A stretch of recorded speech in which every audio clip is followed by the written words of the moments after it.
welcome to Hobby Desk Talk Show, a talk show video format I just made up so that I could talk unscripted into the camera for a few minutes. And that's going to be the main thing I want to get across at the start of this video, is that this might come across a little incoherent. I'm going to edit this video still, but I'm not working off a script. I kind of want to practice just talking at the camera a bit more. When I made my first video for this channel, I found that I came across a little bit disingenuous because I was trying so hard to work off a script for a video that quite frankly probably didn't need to be as heavily scripted as it was, but I was so paranoid about missing something or like glazing over something really important about the tutorial that I scripted it really heavily. And I think that didn't work in its favor, and I'm not very good at working off of a script, so I've made a page of notes and I'm gonna just try and talk off of that and hope that makes for a better video, all told.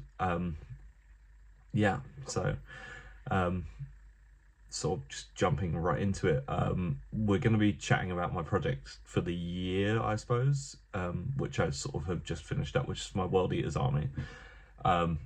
It's something I've been working on sort of on and off across the whole year, but the main thing that I've sort of approached differently about the army was that I've been batch painting a large amount of it rather than just sort of doing my usual and working through like one unit at a time. And I found that that's made like a massive difference to my work process and how I actually approach painting minis. And I sort of wanted to talk about some of those lessons I've learned and some of those takeaways I've had from approaching the army in a very different way. The army sort of started as a bit of a project last year after I visited Warhammer World. I sort of knew going to the actual place that I wanted to sort of kickstart a new project and buy some stuff for it while I was there. And World Eaters had obviously sort of just had their revamp like a couple months before, but this was still at the point where a lot of the stuff like the 8-bound were like really hard to get a hold of. Like they hadn't quite sorted the stock issues with all of that stuff yet. So I sort of picked up the stuff that I knew would be there when I got there, which was like, I knew I wanted Khan, because even though he's not new, he's been part of the army for as long as I can remember. I knew I wanted a Master of Executions, however I had no luck finding it. I knew I wanted the Combat Patrol because I knew I wanted 20 Berserkers in the army, and I knew I wanted Lord Invocatus. Jackals I could take or leave, but as it turns out they're really good on tabletop right now. And I wanted a Demon Prince because, to be quite frank, the new kit they made for it is really good, and I just wanted an excuse to paint one. You know, what more can you ask for? It's an absolutely amazing redo of an already really iconic model. So you know, I had one of the old ones with my old Thousand Suns project, which was secondhand, and yeah, I fell in love with the new kit the moment they revealed it. So I had to have one in the army, and it had to have wings, irrespective of whether or not that was the correct option for tabletop or not. So yeah, as time's gone on, I sort of, after that, made a cheeky little, but I bought Angron on eBay. I had to. He was going to be in the army one way or another. However, I probably shouldn't have rushed into picking him up as early as I did, because I definitely was not going to get around to painting him anytime soon. And spoiler alert, I have only just painted him, and it has been a year. And I also just recently picked up some rhinos from the Horus Heresy line. The Deimos pattern just looks absolutely amazing. So while we were in Scotland for a short like week or so away, I picked up one while I was in the Edinburgh Warhammer shop, and then towards the tail end of the holiday we were in Glasgow, so I picked up one in the Glasgow Warhammer shop. So I now have two very Scottish rhinos in my collection, which is nice. I like that I was able to sort of pick up a little bit of a, I hesitate to say a souvenir, they're not a very Scottish thing, a Deimos pattern rhino.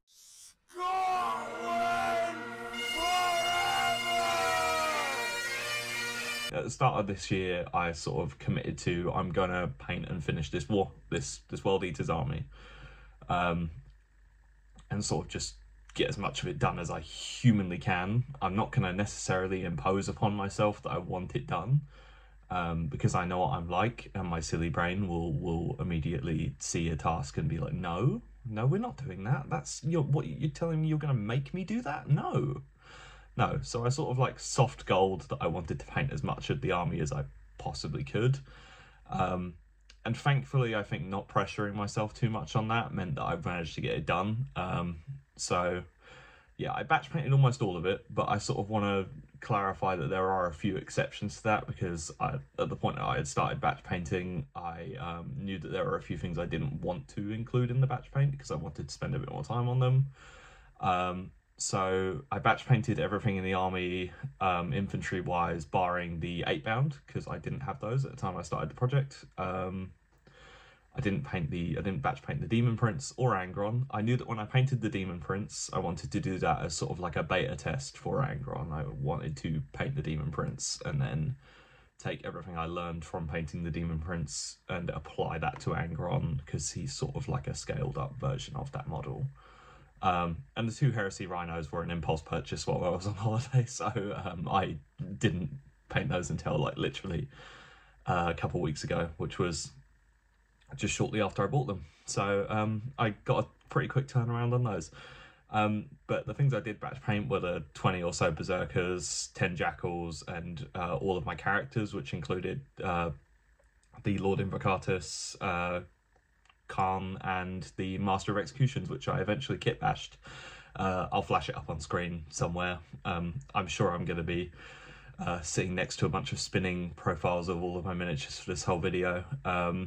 But yeah, I kit bashed my own Master of Execution using the spares from the Lord on Juggernaut. So you get like a spare body that's sort of like got this really split-legged pose, and so I sort of borrowed one of the bigger Eviscerator axes and the really cool Lord on Juggernaut head, which sadly I now probably can't use when it comes around to making an actual Lord on Juggernaut, but it is what it is.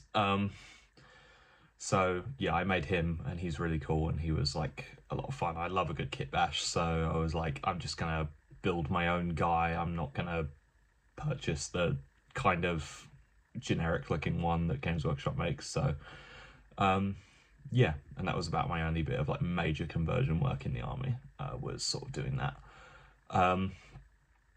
But yeah, so I sort of batch painted all of those. The process started just shortly before the start of this year. I did a test model. I was sort of going for a pre-heresy, well, sorry, a heresy era World Eaters army with this paint scheme.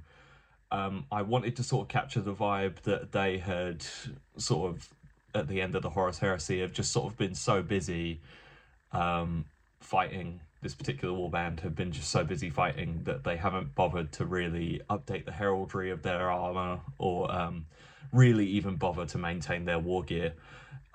So a large amount of it is obviously A, heresy era paint scheme, B, just worn out and looks like it's sort of been through the meat grinder. So the thing I wanted to represent this with on the models was just sort of like all of their metallic trim being just absolutely covered in verdigris.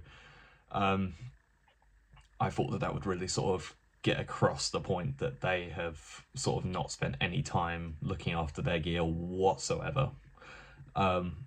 And I think that paid off in the end, but I was really skeptical of how it was going to look on the miniatures, so I knew I had to do a test model for this army. I also wasn't sure what direction I was going to go in with the basing on this army. I really like basing is one of those things I never experiment with on my miniatures whatsoever.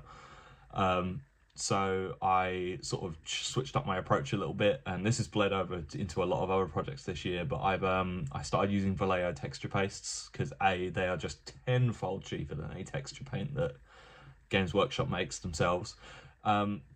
I had sort of been using a lot of Geek Gaming Scenics, like base ready stuff, for a lot of my miniatures. You'll notice in the last tutorial for the Mandalorians I did that. And so I wanted to experiment a bit more, because I definitely wanted to get a bit more diverse with my bases. They're almost always like urban terrain, and they look fine, they're passable, but it's not quite exactly what I want all the time on all of my miniatures, so I definitely want to just mess about with doing something a little bit different. And I came to this sort of like aqua green sort of contrast paint job using, oh look, it's right here, Griffhound grey, which has sort of got like a really bluish tone to it. So I thought that would be really nice, and it would sort of tie the models back down to their bases, and it worked out okay in the end. It contrasted really nice with the drips of red that were on basically every base, because I wanted to make sure that it looked like it was a blood-soaked battlefield that they were running across. So yeah, Vallejo texture pastes, spot on. If you aren't using them already, do yourself a favour and stop using those rubbish Citadel texture paints. This isn't going to get me the Games Workshop sponsorship I want. But basically, so I painted up this test model, and it turned out really well, and it was the scheme I ended up going with. There was almost little to no difference from it, really. So I went with that scheme, and I started, during my first paint session of the year, I just started working away on the on all the infantry, basically. There's not a lot of takeaways from me in terms of how the actual process went, but like it was just a lot of slogging, which I'm not used to having to do. I'm not used to having to do the same base coating step on, I think it was 34 models in total. I would have definitely approached this normally if it was just me approaching any of my other armies. I would definitely have approached it from like just a unit by unit standpoint. This meant it definitely spread out my wins a lot more. And I think that I found that working on it as a longer task, at least in my brain, definitely helped me be more productive, if you're with me. It felt like I was always stretching towards sort of the goal of getting the army finished, which isn't something I'm used to having to do. You know, when you're batch painting, your wins are more spread out. When you finish painting 30 models, that's the culmination of something like, I think in my case it was like 40 or 50 hours of work. Whereas like I could easily bash out a unit in a weekend, and I would obviously get that sort of like a little dish out of serotonin for finishing a unit. But I think that spreading out my wins by batch painting has definitely helped to keep me motivated and on task. I was finding time to paint miniatures. Me and my girlfriend had sort of made a point this year of doing dates and stuff where we would I would sit down and I would do one of my hobbies while she focused on doing one of hers. She's been spending a lot of time learning languages and stuff. So she would sort of sit down and work on her hobby while I also, just sharing space with her, would paint my world eaters for I don't know, up to like 5 or 6 hours sessions sometimes, because we would just be sitting there just talking to each other while we're working. And it meant we were giving ourselves a bit of extra time to work on our hobbies in our company, because sometimes we didn't feel like we could do that necessarily because we were just trying to spend time together. But we got to spend quality time and also get minis painted. So that was also a nice bonus of doing this whole batch painting thing, was that like we found a lot of time to spend extra time with each other. So yeah, spreading out my wins by batch painting models definitely helped keep me on task and motivated. And I would strongly recommend trying it if you haven't done it before. I get that it also makes the task a bit larger when you're looking at like, okay, I'm going to paint all the infantry models in this army right at this very moment. Can make the task seem a little bit overwhelming. But believe me when I say, when you can compartmentalize it down into just, I'm going to do this base coat step and now this thing on every single model, and just do that this session. It's definitely, it keeps you focused and in headspace a lot better. Siege Studios did a fantastic podcast recently where they were talking about this very thing, about getting lots of work done on your armies and how you should try and keep yourself focused on one task so that you're in like that mode, so to speak, and you're not constantly flitting between doing different things and having to sort of change your focus, if you're with me. So if you commit yourself to just during one painting session being like, okay, I'm going to paint all the black on all these models this session and that's all I'm going to do, makes it very easy to stay focused and on task, and you're not like getting worn out because you're like constantly flitting between doing different paint steps on different models. I definitely think that helped me a lot personally. Is it going to change how I approach every army? I can categorically tell you right now it's not going to, because right at this very moment I'm painting the vast majority of my remaining unpainted Blood Angels at the minute.